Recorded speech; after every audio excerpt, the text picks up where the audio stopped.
Marina, after 15 years with Nova Corp, we're optimizing your position, Isabella Clark announced, her voice dripping with barely concealed satisfaction. My stomach tightened as she sat across from me in the conference room, with Heather from HR beside her, both wearing those fake expressions of corporate sympathy that made my blood boil. The company needs fresh perspectives, Heather added, sliding a folder across the table. My fingers trembled slightly as I took it. Your salary could fund 3 junior developers, she stated coldly. I accepted the folder without opening it, my face a careful mask hiding the storm inside. The severance package felt like a pitiful consolation prize for years of dedication. I understand, I replied, my voice betraying none of the anger burning in my chest. Business decisions are never personal, right? Relief washed over their faces. They'd expected tears or protests from a 52-year-old woman being pushed aside. Little did they know I'd prepared for this moment since finding that leaked email chain last month. I closed my office door, hands trembling with adrenaline as I pulled out my personal phone. My heart raced as I typed a single text, "It's happening. Friday is my last day." The response flashed instantly, perfect timing. Contracts ready. Family dinner tonight to finalize details. A smile spread across my face as I glanced at my desk calendar. Today was Wednesday. Friday I'd walk out of Nova Corp forever. And Monday. My chest swelled with anticipation. Monday would be absolutely glorious. That evening, I met Jonathan Hudson at my brother Robert's sprawling estate, miles from Nova Corp headquarters. As Tech Innovations CEO and my brother-in-law, Jonathan understood discretion perfectly. We gathered in Robert's private study, surrounded by family portraits that reminded me of our shared history. They actually went through with it, Jonathan said, shaking his head incredulously. To discard the very person who created their flagship product. Daniel never appreciated what I built, I replied, gripping my wine glass tightly. He saw the marketing angle and sales potential, but the actual innovation. Just technical details to him. The timing couldn't have been more perfect. 3 months ago, I discovered Nova Corp never filed the patent for my product innovation, an administrative oversight they claimed. Something in their dismissive response felt wrong, prompting me to dig deeper into company files. That's when I found it, a confidential memo detailing plans to claim my innovation as company developed without my name attached. They planned to push me out before securing the patent, assuming all my work automatically belonged to them. Everything's ready, Jonathan said, sliding a leather portfolio across the table. Sign here, and Tech Innovation officially acquires exclusive rights to your product design. The announcement goes out Monday, introducing you as our new Chief Innovation Officer. My heart pounded as I reviewed the contract, though I'd practically memorized the terms, a stunning 7-figure signing bonus, significant equity stake, and royalties from all products using my innovation. Can you imagine Daniel's face when he realizes what's happened? Robert asked, his eyes gleaming with brotherly pride. I'm worried about my team, I confessed, feeling a knot in my stomach. Ryan and the others don't deserve to be caught in this storm. Jonathan smiled reassuringly. Already handled. We have positions for all 6 of them, senior roles with substantial raises. I signed the final page with a flourish, a wave of emotion washing over me. I'd secured my future, protected my team, and ensured my work would be properly recognized. To new beginnings, Jonathan said, raising his glass. And to knowing one's true worth, I added, clinking my glass against his. The next 2 days passed in a whirlwind of procedures for leaving, knowledge transfers, and farewells. I maintained perfect composure despite the whispers following me through hallways.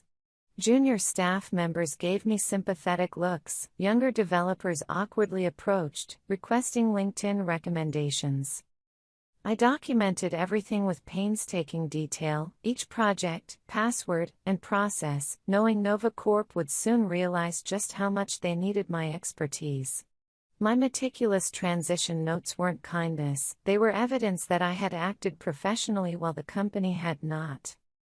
During my final interview before leaving on Friday afternoon, Heather ran through her checklist with robotic efficiency.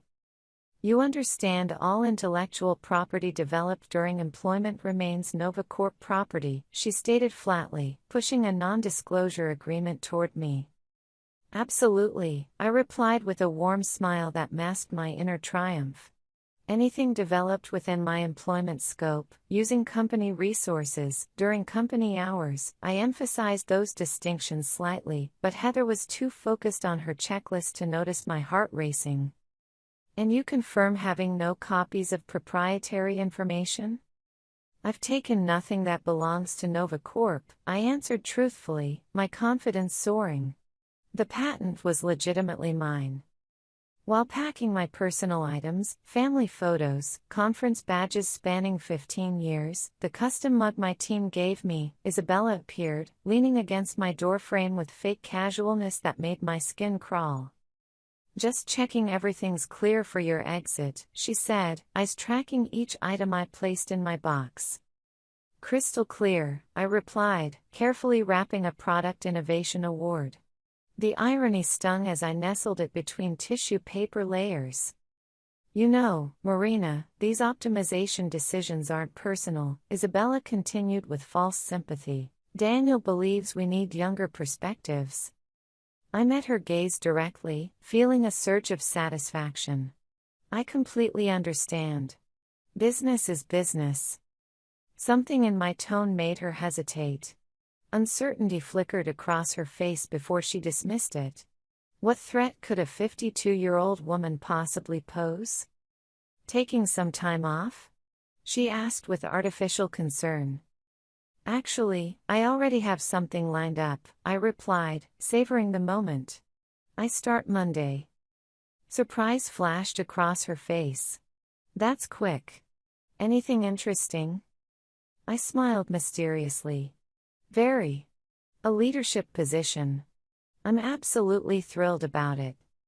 As I walked out of Nova Corp's gleaming headquarters for the final time, security badge surrendered and personal belongings in hand, I paused to look back at the building where I'd invested 15 years of my life.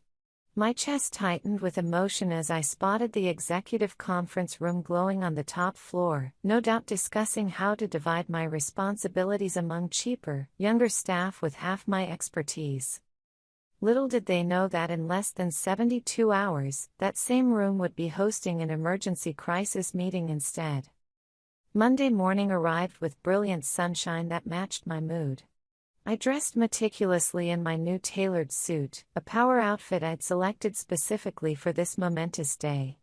My heart raced with anticipation as Tech Innovation's luxury sedan arrived precisely at 7:30 a.m. to escort me to their headquarters for my first day as Chief Innovation Officer. The announcement went live at 7 a.m., Jonathan informed me as I settled into my spacious corner office with breathtaking floor-to-ceiling views. Industry publications are already running with it. The communications team is tracking reactions. The press release had been crafted with perfect strategic timing. Tech Innovation acquires exclusive rights to revolutionary product innovation, welcomes creator Dr. Marina Weston as Chief Innovation Officer. It detailed my impressive background, highlighted my role as the sole inventor of the patented technology, and outlined Tech Innovation's plans to integrate my innovation into their next-generation products. Most critically, it stated that any company currently using the technology would need to negotiate licensing agreements with Tech Innovation immediately. At exactly 9:15 a.m., my phone buzzed with a message from Ryan, my lead developer at Nova Corp. Absolute chaos here. What have you done? I smiled with satisfaction as I typed back, check your personal email. All 6 of you have offers waiting. Meanwhile, 8 miles away at Nova Corp headquarters, the scheduled executive meeting on Monday was transforming into something far more urgent. According to Ryan's breathless updates throughout the morning, Daniel had arrived to find both the company's legal counsel and CFO waiting anxiously at his door, faces drained of color. My heart raced as I imagined their panic when the industry announcement hit their inboxes simultaneously, triggering immediate alarm bells. By 9:30 a.m., their routine meeting had devolved into a full-blown emergency crisis session. My stomach fluttered with excitement as Ryan reported board members frantically dialing in remotely while the legal team desperately combed through my employment contract and product development documentation. "They're grabbing every file with your name on it," Ryan texted. "Someone just rushed in all the development servers for the tech team to analyze." I could feel my pulse quicken with each update. I could visualize the scene vividly, Daniel pacing the conference room, red-faced, demanding explanations from Isabella and the legal department. The stock was already plummeting, investors despised uncertainty, and our announcement had delivered it in spades. At 10:45 a.m., something unexpected happened. My brother Robert called. "I just reached out to them," he said, his voice tinged with satisfaction. "I've requested an immediate meeting as their largest client. I'll be there by noon." By midday, industry channels were buzzing with speculation. Novacore's stock had plunged 8% since the opening of the stock market, while tech innovation had surged 15%. My phone wouldn't stop ringing with interview requests about the strategic maneuver that had shaken the industry to its core. "How does it feel?" Jonathan asked, dropping by my stunning new office. "Validating," I admitted, a warmth spreading through my chest. 15 years watching others claim credit for my innovations, being told I should be grateful just to have a position, and now, finally, proper recognition. As I walked toward my first leadership meeting, my phone vibrated with another update from Ryan, board called emergency session. "Daniel looks like he's having a meltdown. P.S. My entire team accepts your offers. When can we start?" Robert revealed, "The head of the department that got fired from Nova Corp last week is my sister." Expressing dissatisfaction with how his family was treated, he declared a review of their 15-year-long business relationship as Novacore's largest customer. By Tuesday morning, the devastating impact of my departure had become painfully clear to everyone at Novacorp. Their flagship product relied completely on my innovation for the competitive edge that had made them industry leaders.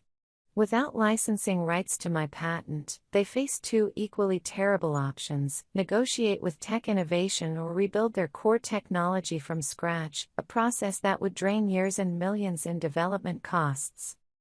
Daniel called an emergency all-hands for 2 p.m., Ryan texted on his final day. My heart skipped as I read his next words: "Rumor is they're planning to sue you." I forwarded his message to our legal team, who responded with confidence that made my anxiety melt away. "Let them try. Your documentation is flawless, development logs, timestamps, personal equipment usage, all meticulously recorded. We've anticipated this reaction." Meanwhile, I was embracing my new role with surprising ease. The respect I received at Tech Innovation stood in stark contrast to my final years at Nova Corp. When I spoke in meetings, I felt a rush of satisfaction as people actually listened attentively. My ideas weren't stolen by male colleagues and presented as their own. My age and experience were treated as valuable assets rather than liabilities. "The engineering team is implementing your enhancements," Jonathan reported during our afternoon briefing. "Early testing shows a 51% performance improvement, even better than expected."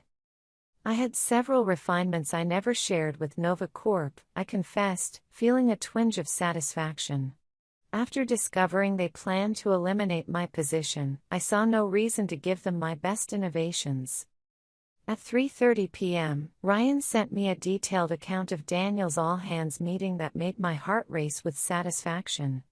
The CEO had attempted to project confidence, promising staff that Nova Corp would aggressively defend our proprietary technology, but Ryan described the palpable anxiety filling the room.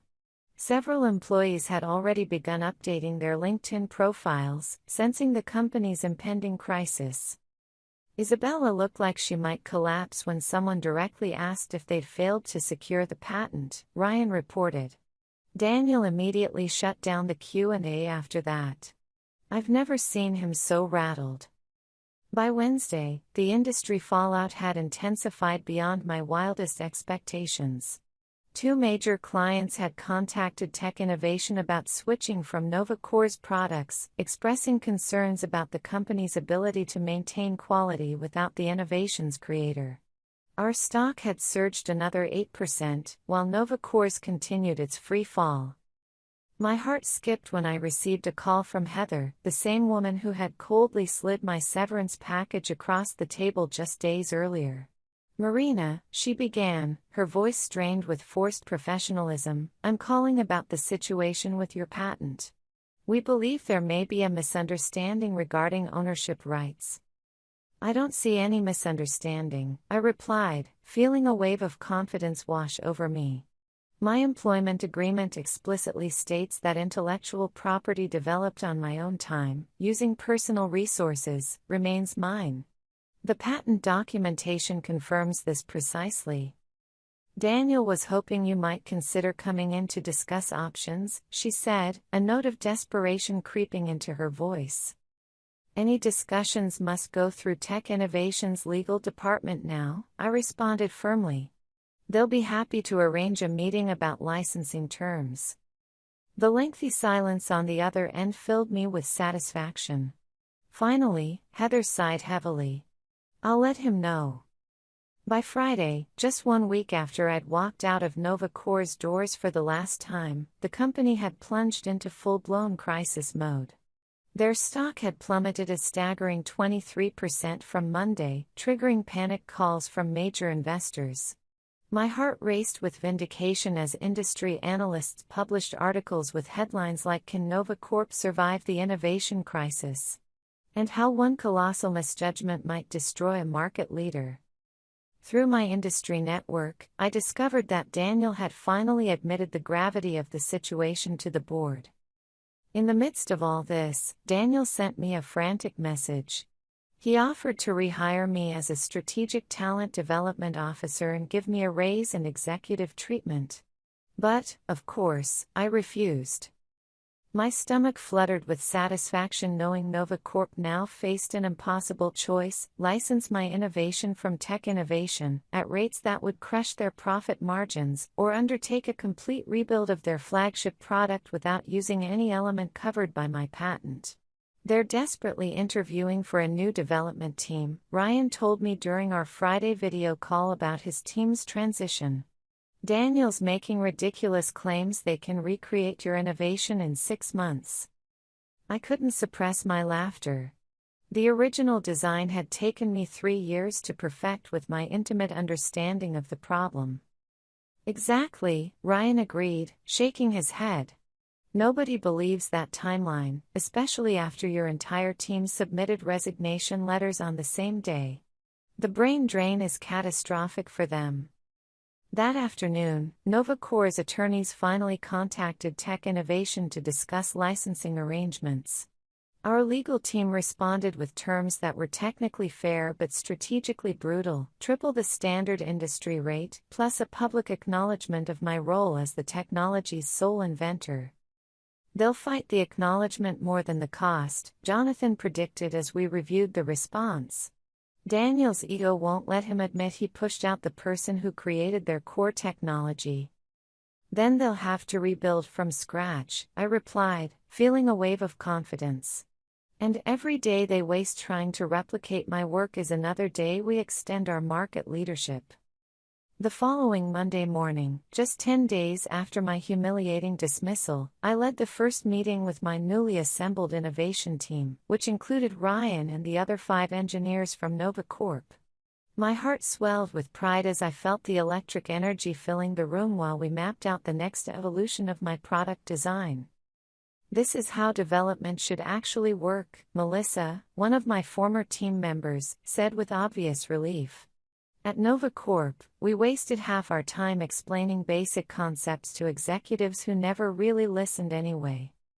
That's the profound difference between being valued and being treated as disposable, I replied, feeling a deep sense of vindication. Here, your expertise is genuinely appreciated.